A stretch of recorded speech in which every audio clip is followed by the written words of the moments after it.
There's another topic that we have that we kind of kicked around over the weekend in some text chains, and that's so we love these rankings things usually because we love to kill them for their rankings. Right. Yeah. But I think whenever somebody puts out a list or a ranking, they know it's going to get a lot of reaction because we love to argue over them. CBS put out a ranking recently of the quarterbacks in the AFC.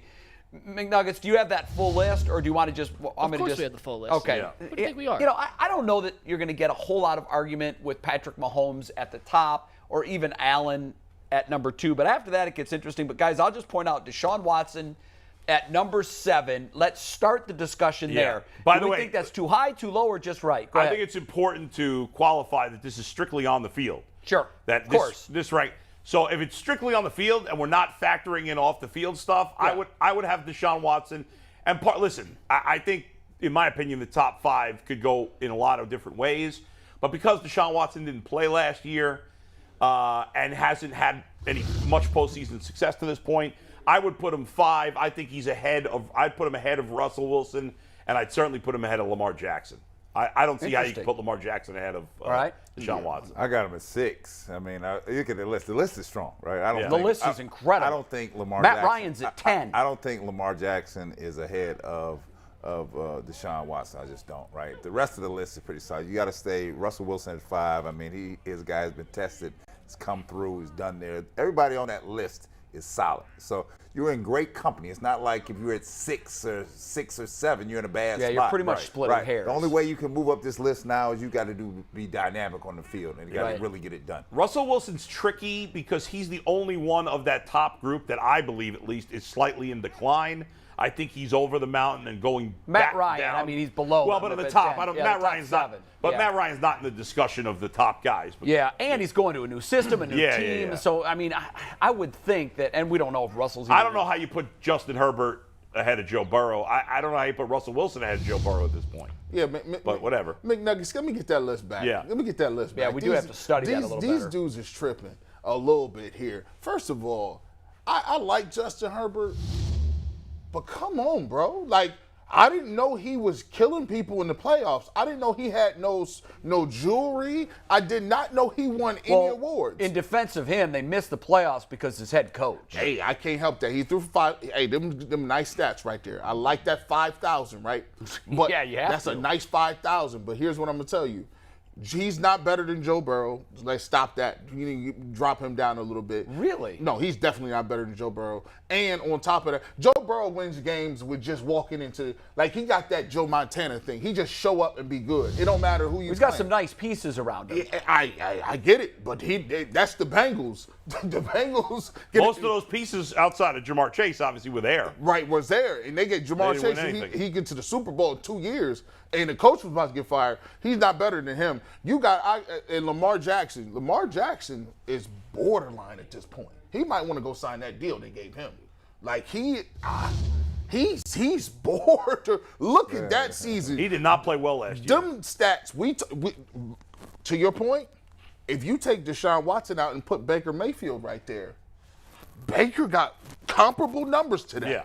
So 17 and 13 on the touchdown interception ratio. That ain't looking all too hot. So I got him right under. To me, they're interchangeable. If you say Herbert, if you say Deshaun Watson, or you say Joe Burrow, to me, those are interchangeable pieces. It all depends. It's preference. I think you're right. I agree. I think you got to put Burrow ahead of them based on last year right now. Yes. But they could end in any order. I think Burrow has the most pressure on him coming into this season out of all of those guys. I'll agree. I think Josh Allen's got the most. Because when you look at what he did last year and what they accomplished, now it's you've got to do that again. And in the NFL, that's tough because teams figure out, just like they figured out with Baker, that when he rolled left, he made some crazy things happen.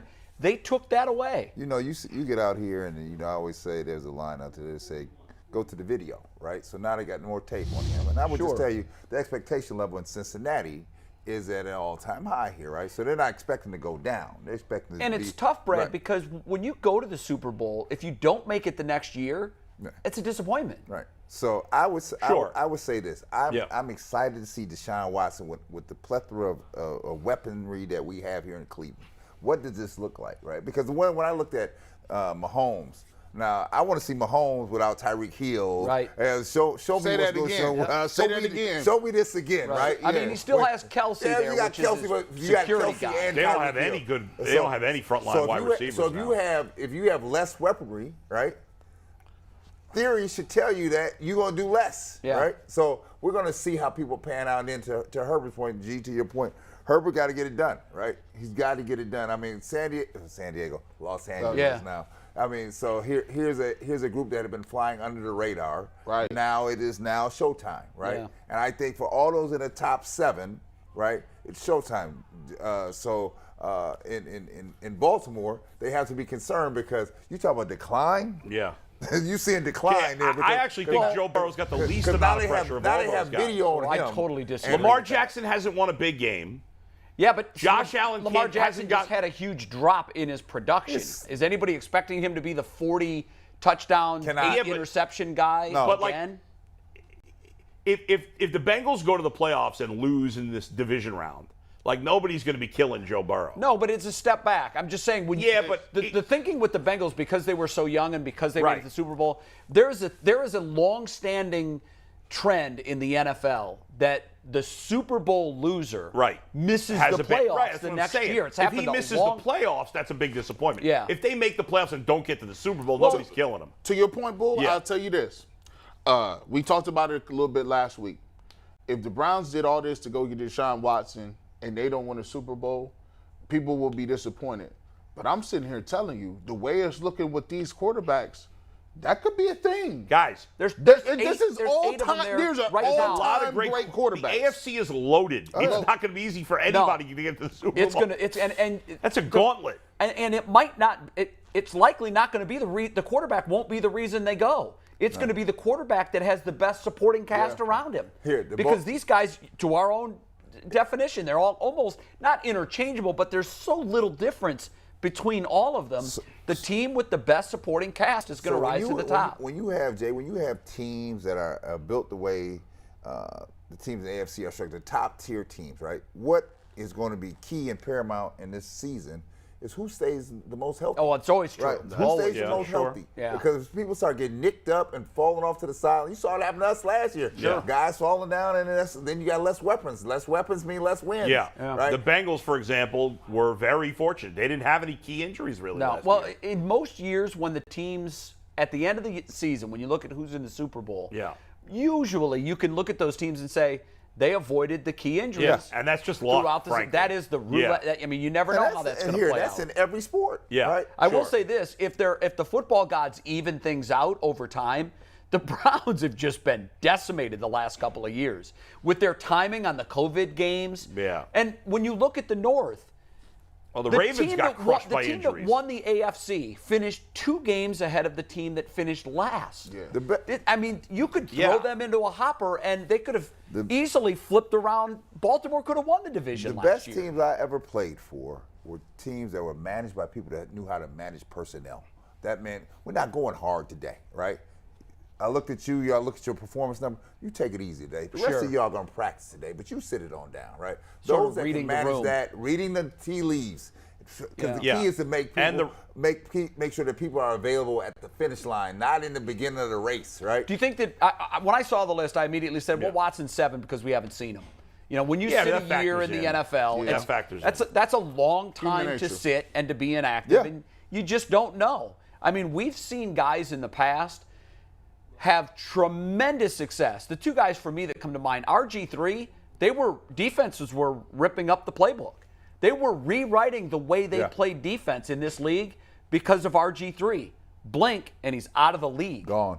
So teams can catch up to what, and I think last year we saw teams catch up to what Lamar Jackson was doing. When Miami had success that night, Thursday night game playing, or maybe a Sunday night. Thursday night game. They went cover 0, and now they have the personnel to do it. They've got incredible defensive backs, and not everybody can pull that off. But that was sort of the blueprint moving forward, and we saw teams try to replicate that, and Lamar looked like a shell of himself. Lamar has got more to prove. Deshaun Watson is not the same type of quarterback as Lamar. Lamar's, more of a running quarterback who can throw. Whereas Deshaun Watson's a throwing quarterback who can run. But see, I don't think. To me, I don't think Lamar Jackson can throw at all. I think he's learned how to throw. He's learned how to throw. He just slings it. That's all he does, right? And then so what happens is when people get a bead on it, a read on it, what you saw what happened last year, that wasn't no fluke. No, they caught up. I feel they caught up in the same way they did RG3. I think when Lamar Jackson was hurt last year. His legs are such a huge part of what he does. Yeah. You can't, if you take that away, that's like taking half. That's 75% of what he is. But when he is 100%, he's still. I think he's going to bounce back. He's scary. It is the legs that opens the game for him. Yes. Watson's a better quarterback when on the field. but I still think Lamar Jackson's going to. I don't buy that the league's figured him out. I don't buy that. No. But there was something going on last year. He's got to readjust. The Ravens were injured much worse than the Browns. Yes. They got the running back crazy injuries. Both of them. Well, their whole defense, whole secondary is out of here. But I'll tell you, the problem for Baltimore, it's can you build your whole entire offense around that skill set? Yeah, they don't have any receiving talent outside of Mark Andrews. And I just don't think it works. Because if you get down 14, at least you look at Deshaun Watson, he could just sit back there and throw the ball. You look at Joe Burrow, he could sit back there and just sling it, right? But when you look at Lamar Jackson, how many times are you going to sit there and run read option up the field? And Lamar doesn't have the talent around him. Lamar Jackson is good when he has weaponry around him. Well, he's never had weapons. Well, the problem is here. Well, if you have any weapons, you're not going to be any better. I would just tell you, in professional sports, when they get a read on you, it's going to be hard to bust out of that read. It is just that truthful. It is, right? And he is in serious decline here, right? If you watched any of the Baltimore games last year, this was awful. If you're a Baltimore Ravens fan, it was awful. He did throw 5 picks against the Browns. I watch every Ravens game, and he had a bad season, no doubt.